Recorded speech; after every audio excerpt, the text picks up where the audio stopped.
Welcome to Infinite Story House. Psychosis. Sunday. I'm not sure why I'm writing this down on paper and not on my computer. I guess I've just noticed some odd things. It's not that I don't trust the computer, I just need to organize my thoughts. I need to get down all the details somewhere objective. Somewhere I know that what I write can't be deleted or changed. Not that that's happened, it's just everything blurs together here and the fog of memory lends a strange cast to things. I'm starting to feel cramped in this small apartment. Maybe that's the problem. I just had to go and choose the cheapest apartment, the only one in the basement. The lack of windows down here makes day and night seem to slip by seamlessly. I haven't been out in a few days because I've been working on this programming project so intensively. I suppose I just wanted to get it done. Hours of sitting and staring at a monitor can make anyone feel strange. I know, but I don't think that's it. I'm not sure when I first started to feel like something was odd. I can't even define what it is. Maybe I just haven't talked to anyone in a while. That's the first thing that crept up on me. Everyone I normally talk to online while our program has been idle. Or they've simply not logged on at all. My instant messages go unanswered. The last email I got from anybody was a friend saying he talked to me when he got back from the store. And that was yesterday. I'd call with my cell phone, but reception's terrible down here. Yeah, that's it. I just need to call someone. I'm going to go outside. Well, that didn't work so well. As the tingle of fear fades, I'm feeling a little ridiculous for being scared at all. I looked into the mirror before I went out, but I didn't shave the 2 days stubble I've grown. I figured I was just going out for a quick cell phone call. I did change my shirt though, because it was lunchtime and I guessed that I'd run into at least one person I knew. That didn't end up happening. I wish it did. When I went out, I opened the door to my small apartment slowly. A small feeling of apprehension had somehow already lodged itself in me, for some indefinable reason. I chalked it up to having not spoken to anyone but myself for a day or two. I peered down the dingy grey hallway, made dingier by the fact that it was a basement hallway. On one end, a large metal door led to the building's furnace room. It was locked, of course. 2 dreary soda machines stood by it. I bought a soda from one the first day I moved in, but it had a 2-year-old expiration date. I'm fairly sure nobody knows those machines are even down here. Or my cheap landlady just doesn't care to get them restocked. I closed my door softly and walked the other direction, taking care not to make a sound. I have no idea why I chose to do that, but it was fun giving in to the strange impulse not to break the droning hum of the soda machines, at least for the moment. I got to the stairwell and took the stairs up to the building's front door. I looked through the heavy door's small square window and received quite the shock. It was definitely not lunchtime.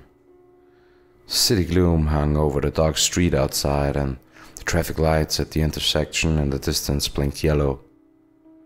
Dim clouds, purple and black from the glow of the city, hung overhead. Nothing moved, save the few sidewalk trees that shifted in the wind. I remember shivering, though I wasn't cold. Maybe it was the wind outside. I could vaguely hear it through the heavy metal door, and I knew it was that unique kind of late-night wind, the kind that was constant, cold, and quiet, save for the rhythmic music it made as it passed through countless unseen tree leaves. I decided not to go outside. Instead, I lifted my cell phone to the door's little window and checked the signal meter. The bars filled up the meter, and I smiled. Time to hear someone else's voice, I remember thinking, relieved. It was such a strange thing to be afraid of nothing. I shook my head, laughing at myself silently.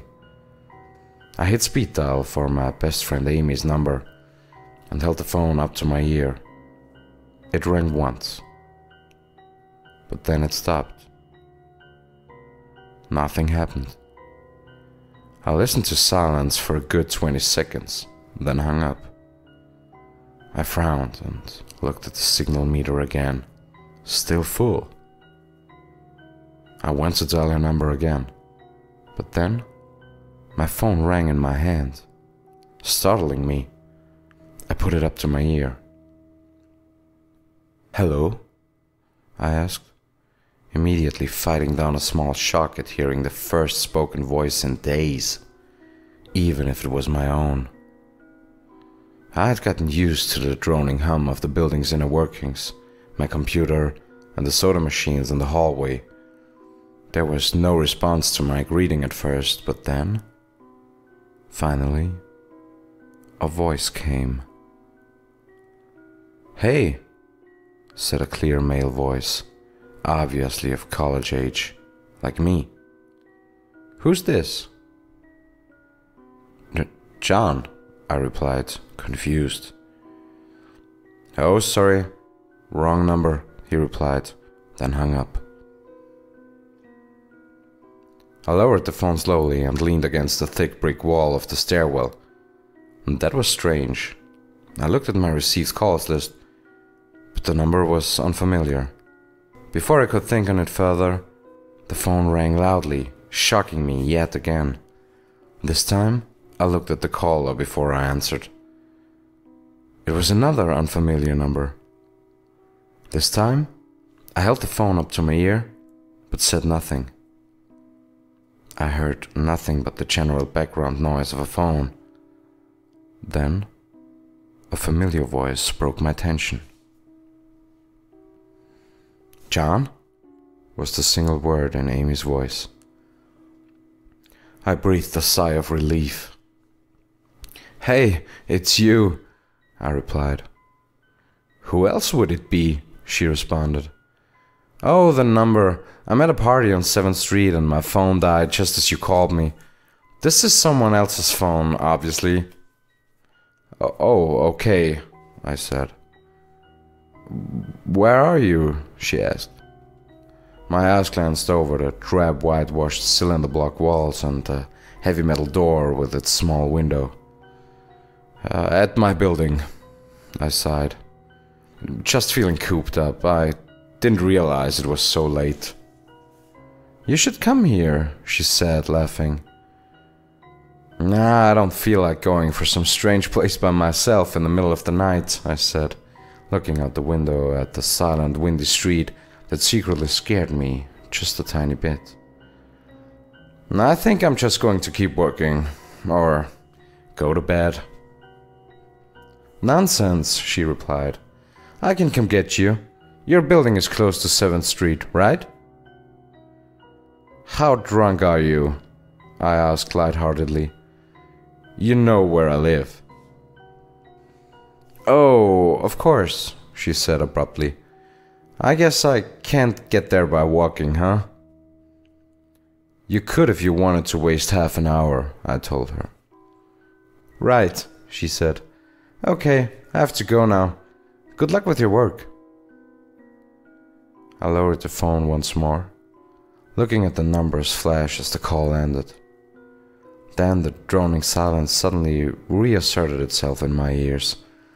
The two strange calls and the eerie street outside just drove home my aloneness in this empty stairwell. Perhaps from having seen too many scary movies, I had the sudden inexplicable idea that something could look in the door's window and see me. Some sort of horrible entity that hovered at the edge of aloneness, just waiting to creep up on unsuspecting people that strayed too far from other human beings.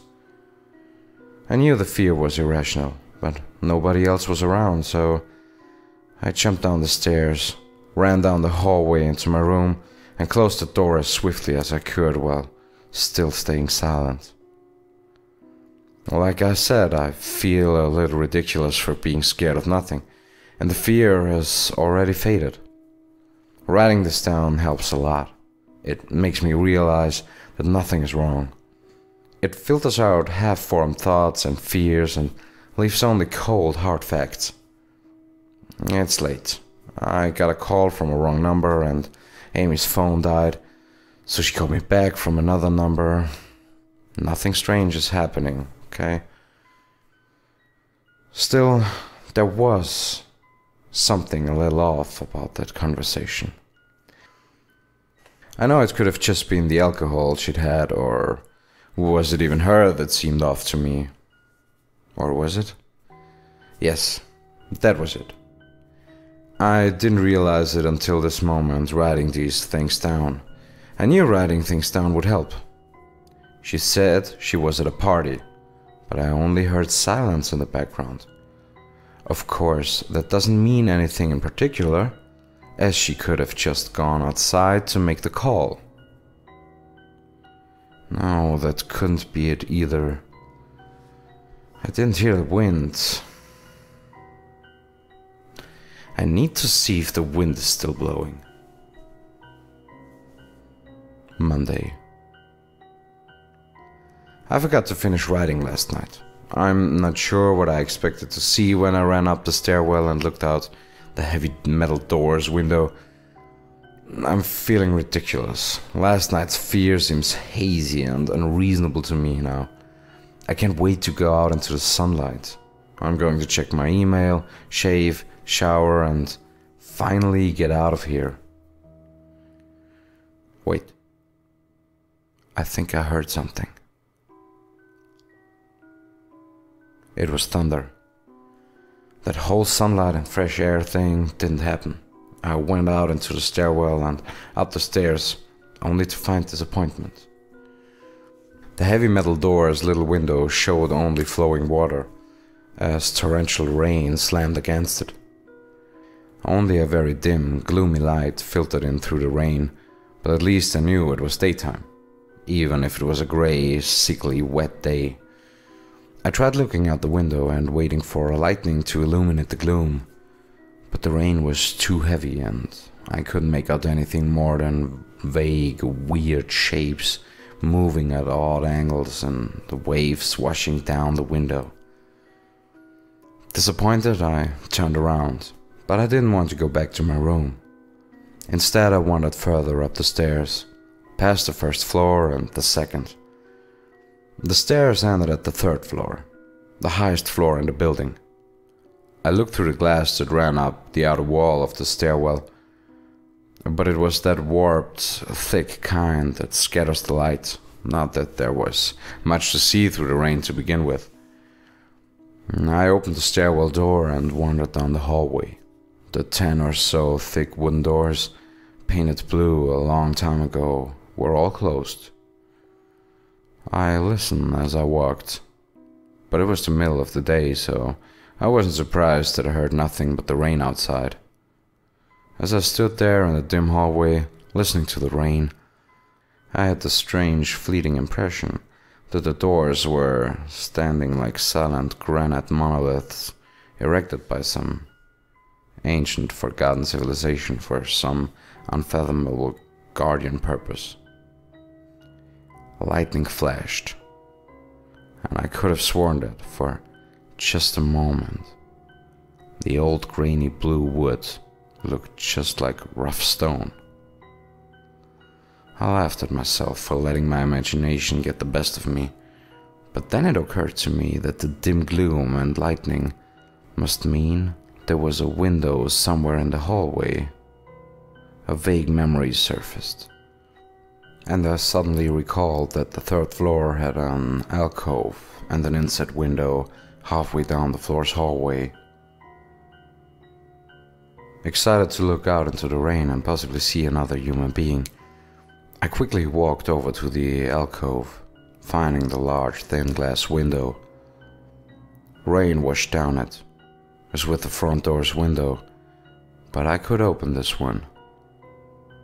I reached a hand out to slit it open, but hesitated. I had the strangest feeling that if I opened that window, I would see something absolutely horrifying on the other side. Everything's been so odd lately, so I came up with a plan, and I came back here to get what I needed. I don't seriously think anything will come of it, but I'm bored. It's raining and I'm going stir crazy. I came back to get my webcam. Cord isn't long enough to reach the 3rd floor by any means, so instead I'm going to hide it between the 2 soda machines in the dark end of my basement hallway, run the wire along the wall and under my door, and put black duct tape over the wire to blend it in with the black plastic strip that runs along the base of the hallway's walls. I know this is silly, but I don't have anything better to do. Well, nothing happened. I propped open the hallway to stairwell door, steeled myself, then flung the heavy front door wide open and ran like hell down the stairs to my room and slammed the door. I watched the webcam on my computer intently, seeing the hallway outside my door and most of the stairwell. I'm watching it right now, and I don't see anything interesting.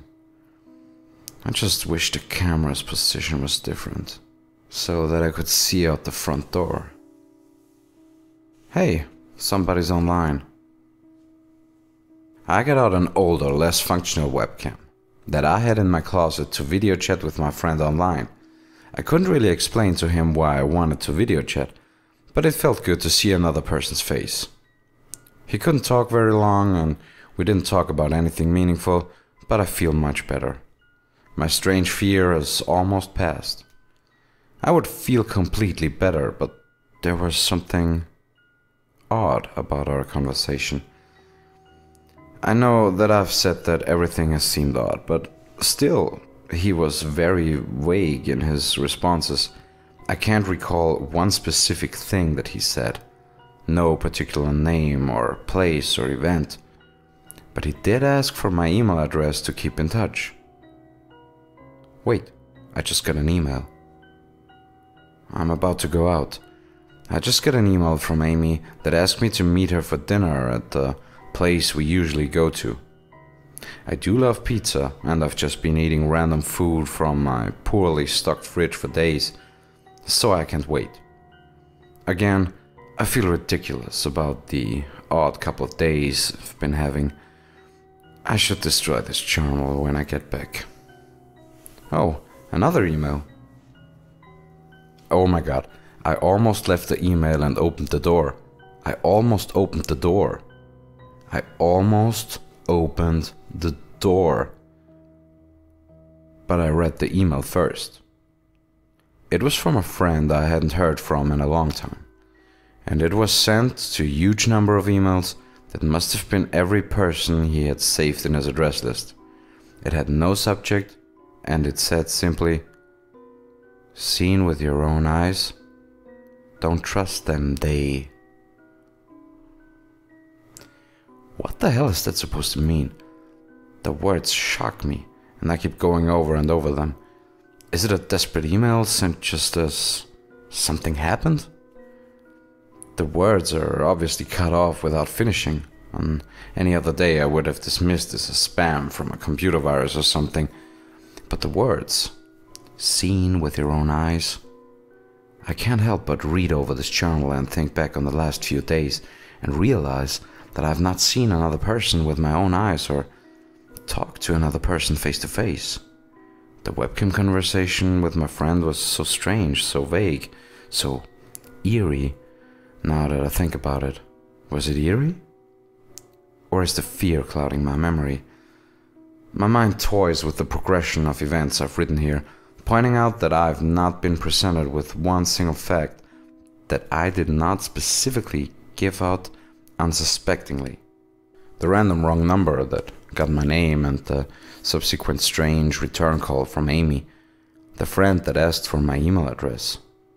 I messaged him first when I saw him online, and then I got my first email a few minutes after that conversation. Oh my god, that phone call with Amy. I said over the phone, I said that I was within half an hour's walk of 7th Street. They know I'm near there. What if they're trying to find me? Where is everyone else? Why haven't I seen or heard anyone else in days? No. This is crazy. This is absolutely crazy. I need to calm down. This madness needs to end.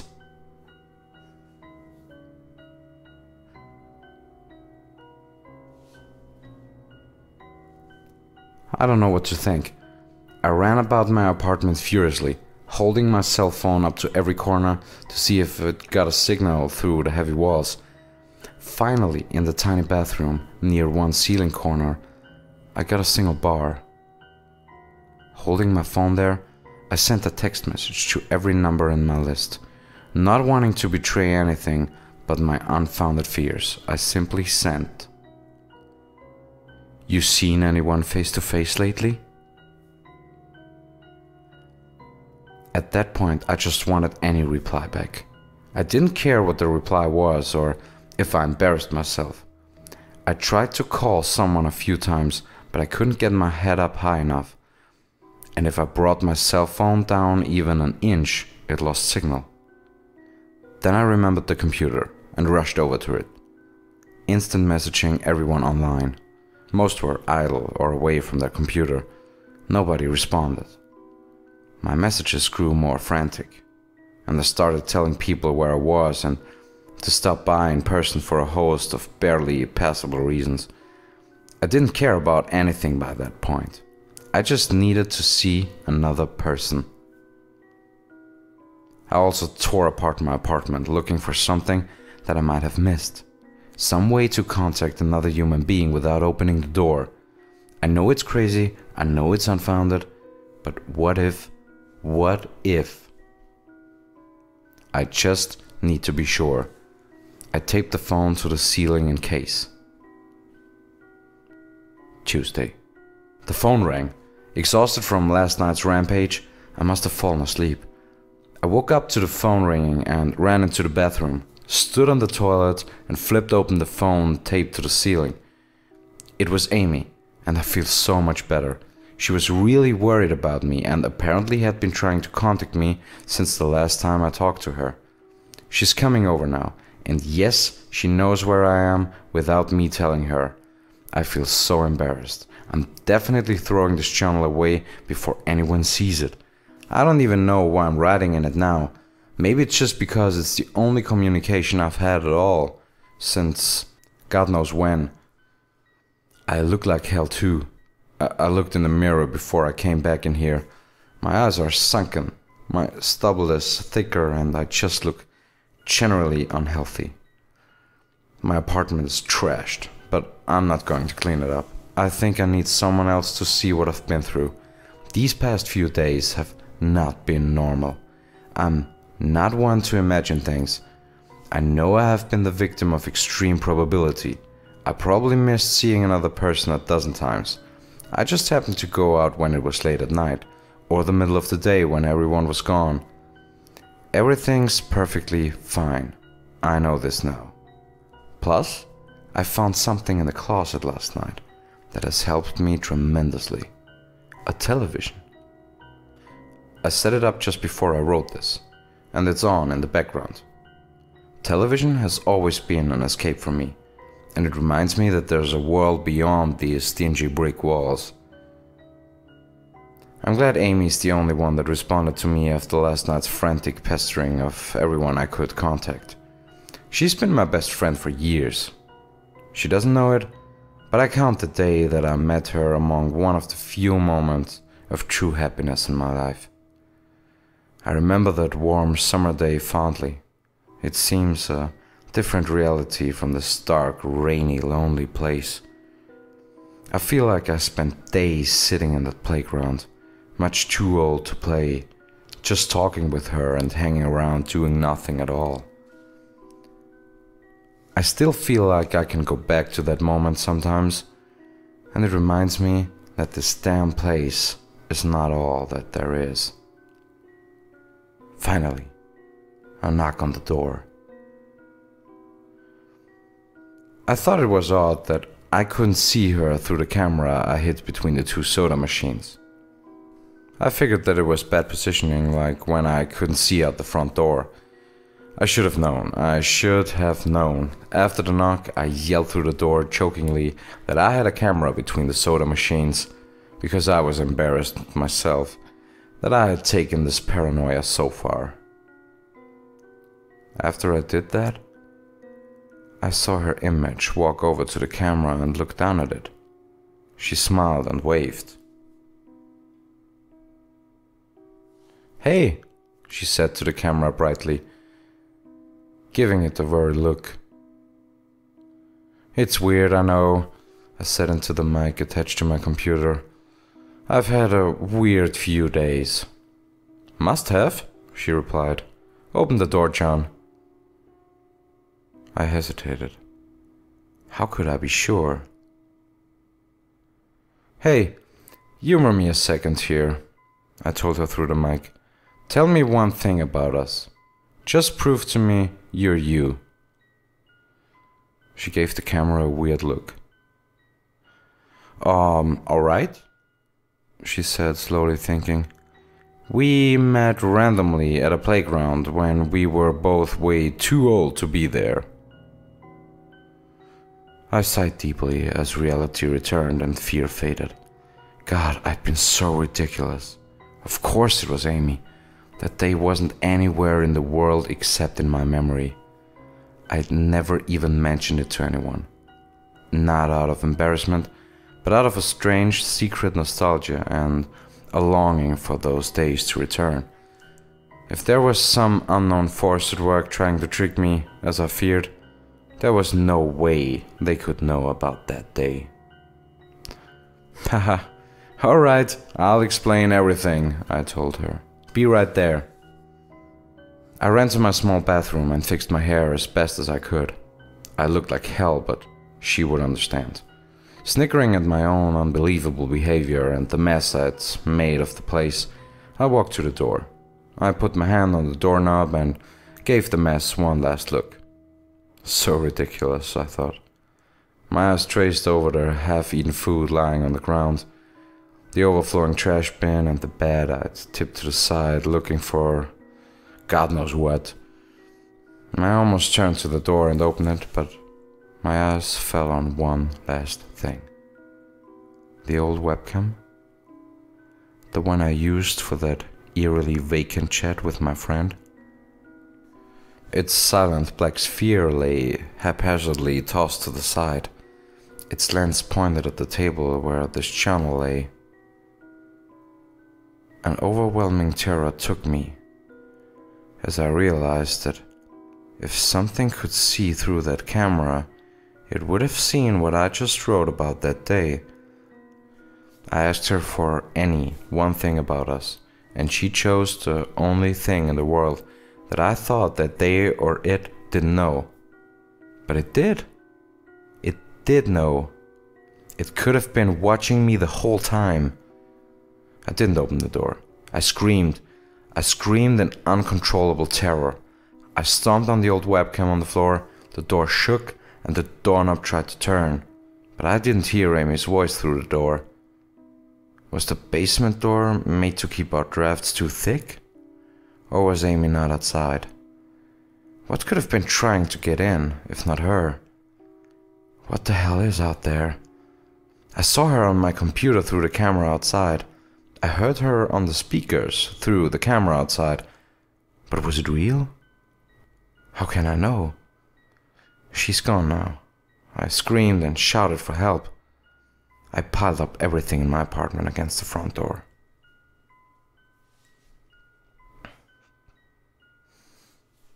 Friday. At least I think it's Friday. I broke everything electronic. I smashed my computer to pieces. Every single thing on there could have been accessed by network access or worse, altered. I'm a programmer, I know.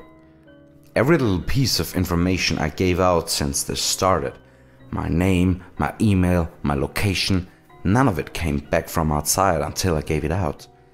I've been going over and over what I wrote. I've been pacing back and forth, alternating between stark terror and overpowering disbelief. Sometimes I'm absolutely certain some phantom entity is dead set on the simple goal of getting me to go outside. Back to the beginning, with the phone call from Amy, she was effectively asking me to open the door and go outside. I keep running through it in my head. One point of view says, I've acted like a madman, and all of this is the extreme convergence of probability. Never going outside at the right times by pure luck. Never seeing another person by pure chance. Getting a random nonsense email from some computer virus at just the right time. The other point of view says that extreme convergence of probability is the reason that whatever's out there hasn't gotten me already. I keep thinking, I never opened the window on the 3rd floor. I never opened the front door until that incredibly stupid stunt with the hidden camera, after which I ran straight to my room and slammed the door. I haven't opened my own solid door since I flung open the front door of the building. Whatever's out there, if anything's out there, never made an appearance in the building before I opened the front door. Maybe the reason it wasn't in the building already was that it was elsewhere getting everyone else. And then it waited until I betrayed my existence by trying to call Amy, a call which didn't work, until it called me and asked me my name.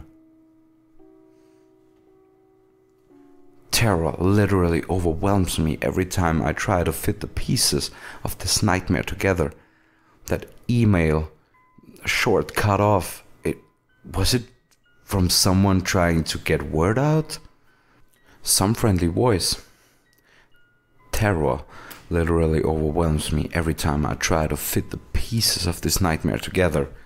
That email, short cut off, was it from someone trying to get word out? Some friendly voice desperately trying to warn me before it came? Seen with my own eyes, don't trust them. Exactly what I've been so suspicious of. It could have masterful control of all things electronic, practicing its insidious deception to trick me into coming outside. Why can't I get in? It knocked on the door. It must have some solid presence. The door, the image of those doors in the upper hallway as guardian monoliths, flashes back in my mind every time I trace this path of thoughts.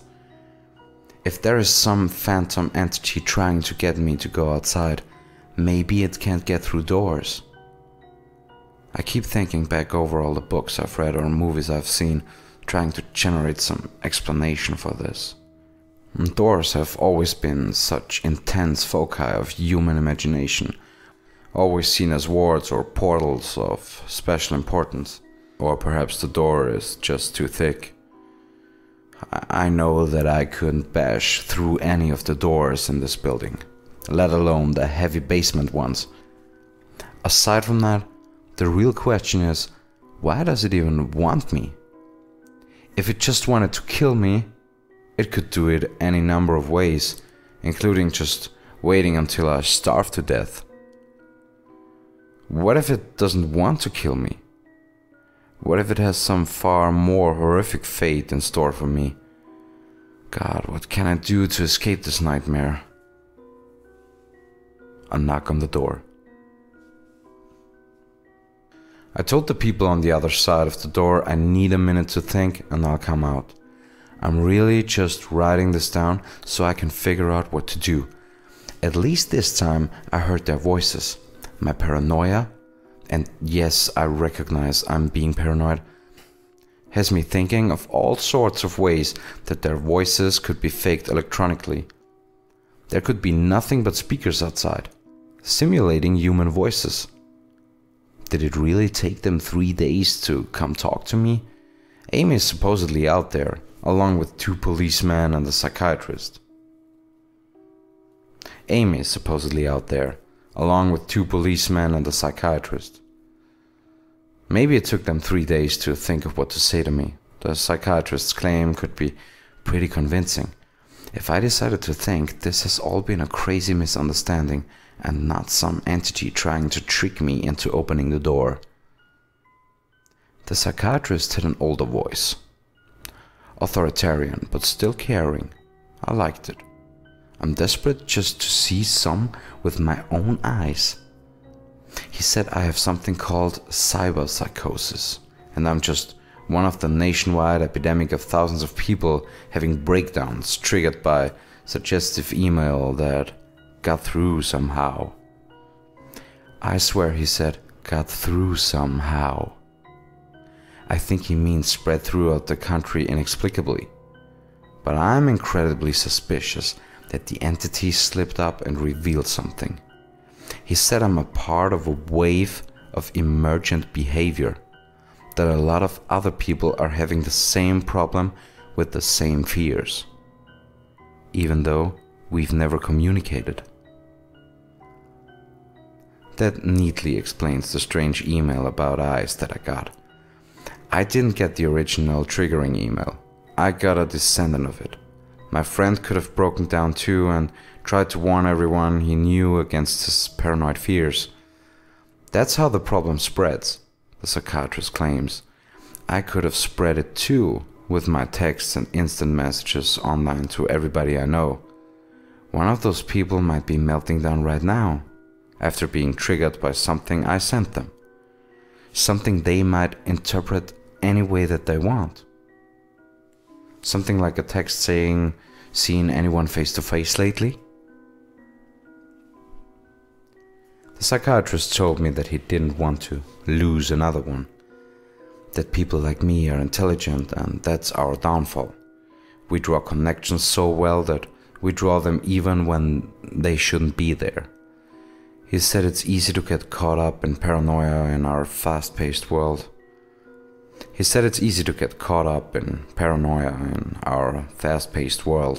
A constantly changing place where more and more of our interaction is simulated.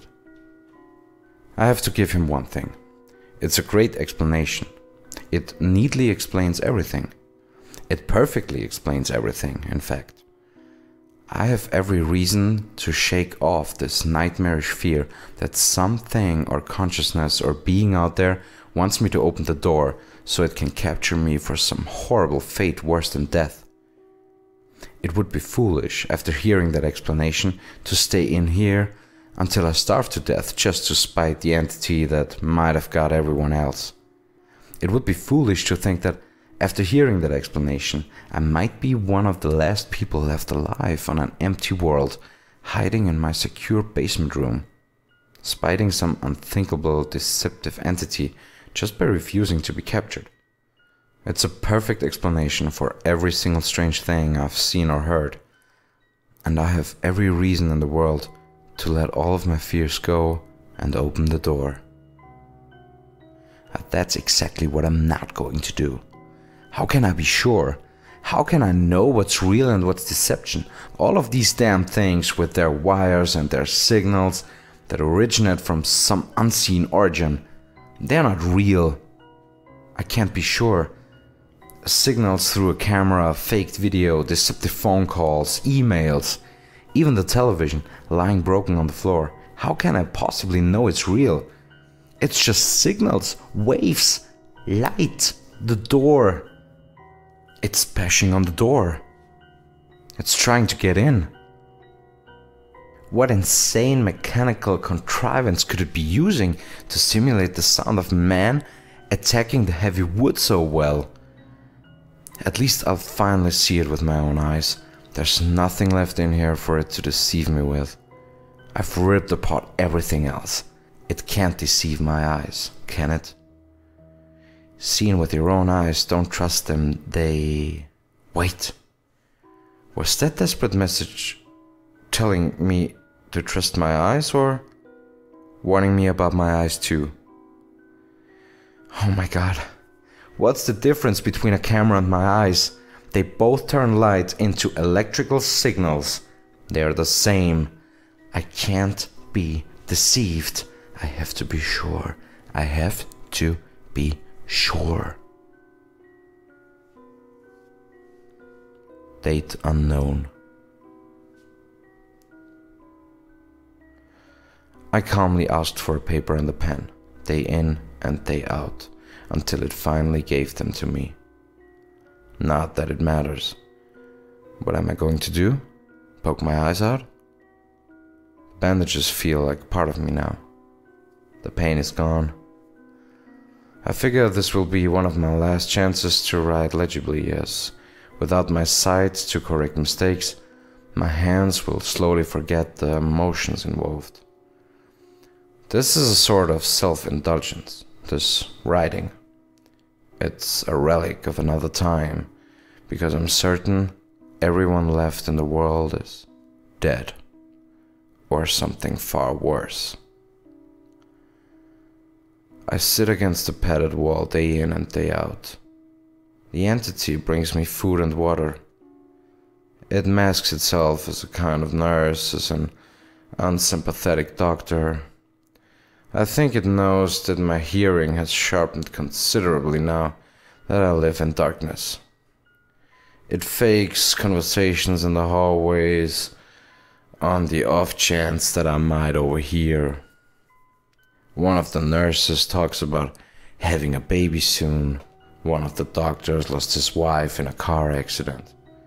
None of it matters. None of it is real. None of it gets to me. Not like she does. That's the worst part. The part I almost can't handle. The thing comes to me, masquerading as Amy. Its recreation is perfect. It sounds exactly like Amy. It feels exactly like her. It even produces a reasonable facsimile of tears that it makes me feel on its lifelike cheeks. When it first dragged me here, it told me all the things I wanted to hear. It told me that she loved me, that she had always loved me, that it didn't understand why I did this, that we could still have a life together if only I would stop insisting that I was being deceived.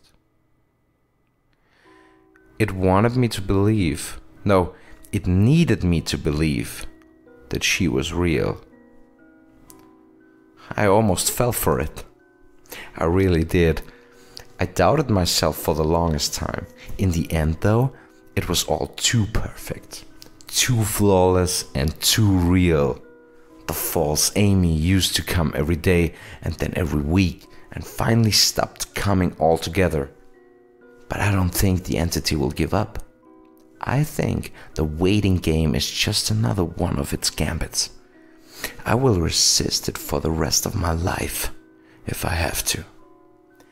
I don't know what happened to the rest of the world, but I do know that this thing needs me to fall for its deceptions. If it needs that, then maybe, just maybe, I'm a thorn in its agenda. Maybe Amy is still alive out there somewhere, kept alive only by my will to resist the deceiver. I hold on to that hope, rocking back and forth in my cell to pass the time. I will never give in. I will never break. I'm a hero. The doctor read the paper the patient had scribbled on. It was barely readable, written in the shaky script of one who could not see. He wanted to smile at the man's steadfast resolve, a reminder of the human will to survive, but he knew that the patient was completely delusional. After all, a sane man would have fallen for the deception long ago. The doctor wanted to smile. He wanted to whisper words of encouragement to the delusional man. He wanted to scream, but the nerve filaments wrapped around his head and into his eyes made him do otherwise. His body walked into the cell like a puppet and told the patient once more that he was wrong and that there was nobody trying to deceive him.